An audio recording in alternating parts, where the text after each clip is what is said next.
Beneath the earth, in the damp soil of South Carolina, hidden rooms once echoed with whispers, prayers, and the cries of the enslaved. In 1856, one such underground slave quarter became the setting of a night so violent, so shocking, that it terrified the South and was quickly buried in silence. A man named Elias, enslaved for most of his life, led his people from those suffocating chambers into a bloody revolt. By dawn, fire consumed the plantation, and bodies lay scattered.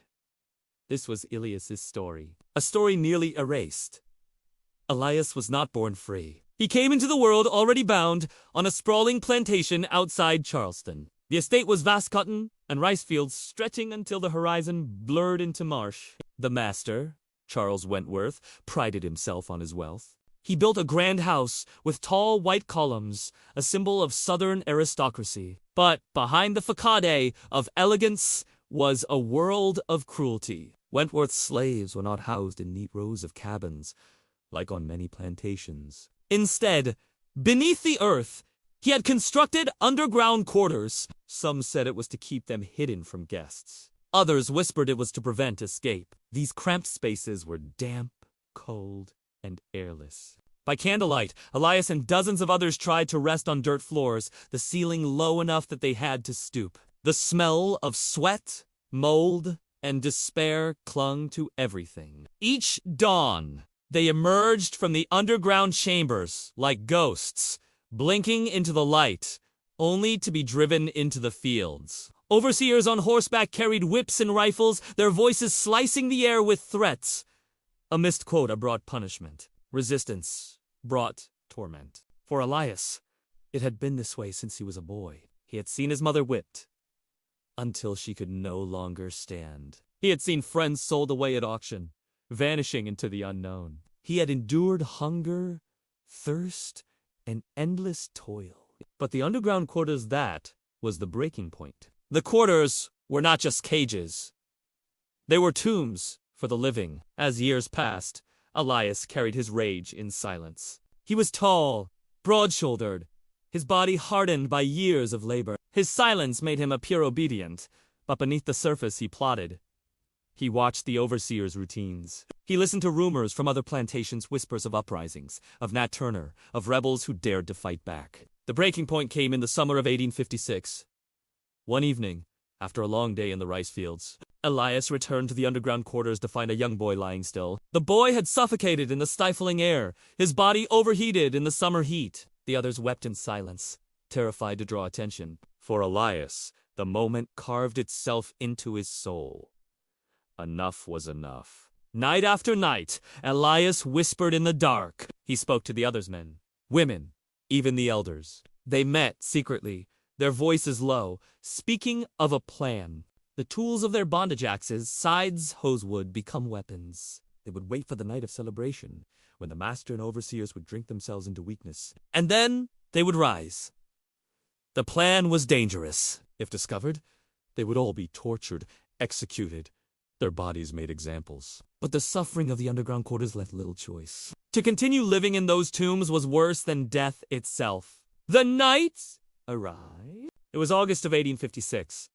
The air was heavy, thick with heat, the smell of salt marsh clinging to the breeze. In the big house, Wentworth hosted guests. Music spilled from open windows, fiddles and laughter filling the night. Lanterns glowed, whiskey flowed, and the overseers, too, drank deeply. Beneath the earth, Elias and the others waited. Their weapons were hidden among tools, their resolve hardened. The candlelight flickered across their faces lined with scars, with sorrow, with determination. At midnight, Elias gave the signal.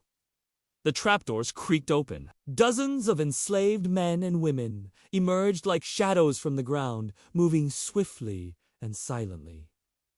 The first strike was sudden. An overseer staggered in the yard, half drunk, his pistol holstered. Elias came from behind, the swing of an axe splitting the night. The overseer dropped without a sound. Then chaos erupted. The enslaved swarmed the big house, breaking windows, forcing doors.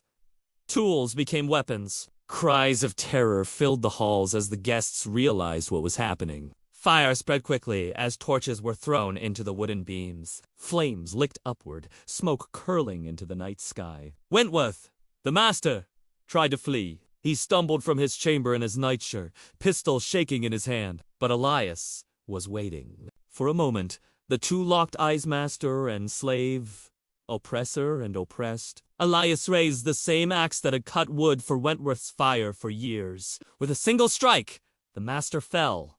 The revolt spread through the estate. Lanterns crashed, gunshots cracked, and screams echoed across the fields. Some of the enslaved fled into the woods, seeking freedom. Others stayed, intent on finishing what they had begun. By dawn, the grand plantation house was a smoldering ruin. Wentworth and several of his guests lay dead. But freedom is fragile when built on blood. By midday, word had spread. White militias rode in from nearby towns, rifles in hand, hounds at their side. They found Elias and the others hiding in the swamps. The punishment was merciless. Those captured were whipped, mutilated, or hanged. Some were burned alive before crowds. Their deaths turned into spectacles of terror meant to warn others. Elias's fate was sealed. Records say he was hanged publicly in Charleston within weeks. His body left 4 days as a warning. Others say he was dragged through the streets, beaten to death by the mob. The truth was deliberately obscured, but one fact is clear. Elias paid with his life. The revolt at Wentworth's plantation terrified the South. Underground slave quarters became a symbol of fear, whispered about in hushed tones. Laws tightened. Patrols increased. Punishments grew harsher. The story of Elias and his comrades was erased from official history, too dangerous to be remembered. But whispers survived. Among black families, the story was told in secret. Elias became a name spoken with both sorrow and pride, a man who had endured 12 years in chains beneath the earth, and who, in one fiery night, struck back. History has tried to bury him just as he was buried in those underground quarters. But his story reminds us of a truth. Slavery was never passive. Resistance silent, subtle, or explosive lived in every corner of bondage. This was Elias's story, but many remain untold.